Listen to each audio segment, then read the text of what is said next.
Welcome to Blizzard Fire. We hope this video helps fire up your solution. You start by confirming the basics. Make sure your Apple Music subscription is active and you're signed in with the correct Apple ID. Once done, restart your device to clear temporary glitches. This often restores playback.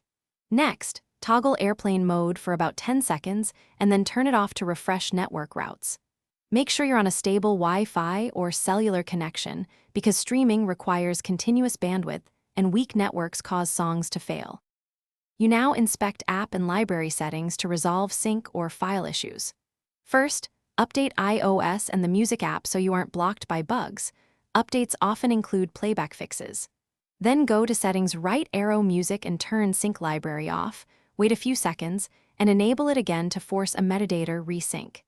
If specific songs won't play, delete the local download and re-download the track so you get a fresh, uncorrupted file that should stream or play offline correctly. You finish with deeper troubleshooting.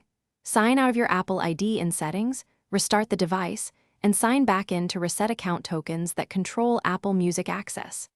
If multiple devices face network issues, reset network settings. This clears saved Wi-Fi and VPN settings, but can solve stubborn routing problems. Make sure to collect screenshots and note affected song names before contacting Apple support, because having logs speeds diagnosis. And one